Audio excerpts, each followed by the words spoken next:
బీజేపీకి మహిళలంటే గౌరవం లేదు. వారి శ్రమకు తగిన ఫలితం దక్కట్లేదు.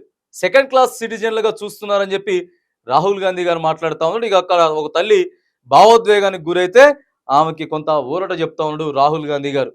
మరి బీజేపీకి మహిళలంటే గౌరవం కంటే సరే ఉందా లేదా పక్కగా పెడితే మొదగాల వాళ్ళకి కావాల్సింది ఏంటంటే ఇక మతం కావాలి ఫస్ట్. మతం తర్వాతనే ఏదైనా ఇక మధ్య తరగతులైనా లేకపోతే పేద తరగతులైనా అభివృద్ధి అయినా సంక్షేమం అయినా మహిళలైనా అట్టడుగు వర్గాల వాళ్ళైనా రిజర్వేషన్లైనా ఎవరైనా సరే వాళ్ళకి కేవలం మత విద్వేషాల తర్వాతనే ఇగో ఏదైనా వస్తుంది. మహిళలంటే వాళ్ళకి గౌరవం లేదని చెప్పి కాంగ్రెస్ పార్టీ అగ్రనేత రాహుల్ గాంధీ మాట్లాడుతున్నాడు. ఢిల్లీలో ఎన్నికల ప్రచారం చేసుకుంటా పెరిగిన ధరలతో ఎలా బతకాలని ఓ మహిళ కన్నీరు. కాంగ్రెస్ హయాంలో 350 నుంచి 400 ఉన్న సిలిండర్ను మోదీ 1500కి పెంచారని చెప్పి ఆవేదన, అండగా ఉంటామని చెప్పి రాహుల్ గాంధీ ఓదార్పు చేస్తా ఉన్నారు. ఏం చేస్తారు తెలుసా నరేంద్ర మోడీ గారు? అంటే ఇప్పుడు ఈ కాంగ్రెస్ పార్టీయే గొప్పది లేకపోతే ఈయన రాహుల్ గాంధీ గారే గొప్ప అని చెప్తలేను కానీ బీజేపీ ప్రభుత్వం మొన్నైతే తలదించుకునేటటువంటి విషయం అండి. ఆగస్టు 8వ తారీఖు అనుకుంటా మహిళా దినోత్సవం వచ్చింది. మహిళా దినోత్సవానికి ఒక రోజు ముందే, అంటే అప్పుడు ఎన్నికలు కూడా ఉన్నాయి కాబట్టి ఇక ఎన్నికలు ఊపందుకుంటా ఉంది కదా, ఎన్నికలు కూడా వస్తూ ఉన్నది. ఇంకొక 10-15 రోజులు అయితే ఎన్నికలు కూడా వస్తుంది కావచ్చు. సారీ, మొన్న మార్చి 8న ఎన్నికల కోడ్ ఇక దగ్గర పడ్డది కదా. అప్పుడు మొన్న ఎన్నికల కోడ్ దగ్గర పడటతోటి 100 రూపాయలు గ్యాస్ సిలిండర్ తగ్గించేస్తా ఉన్నా, మహిళలకి ఫ్రీ 100 రూపాయలు ఫ్రీగా తగ్గిస్తా ఉన్నా.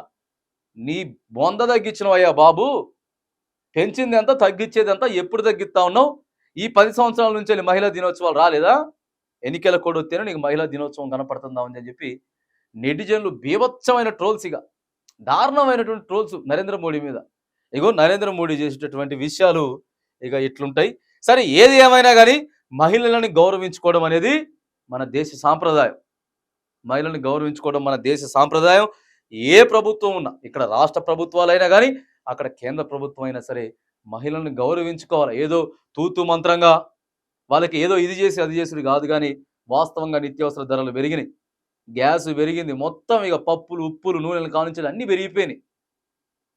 తగ్గిస్తాం, అధికారంలోకి వస్తే అది చేస్తాం ఇది చేస్తాం, ఇన్ని పైసలు వేస్తాం అన్ని పైసలు వేస్తాం అని చెప్పి మోదీ ప్రభుత్వం అధికారంలోకి వచ్చింది మాత్రం వాస్తవం. కానీ ఇక మత విద్వేషాలను రెచ్చగొట్టే విషయంలో మాత్రానికి 100కి 200% మరి బీజేపీ ప్రభుత్వం సక్సెస్ అయింది అనేటువంటి అంశం కూడా మనకు చెప్పుకోవచ్చు. మరి ఇక వాళ్ళ గురించి ఏదైతే రాహుల్ గాంధీ గారు మాట్లాడుతూ ఉన్నారో, జూన్ 4వ తారీఖు ఎన్నికల రిజల్ట్ రాబోతా ఉన్నాయి.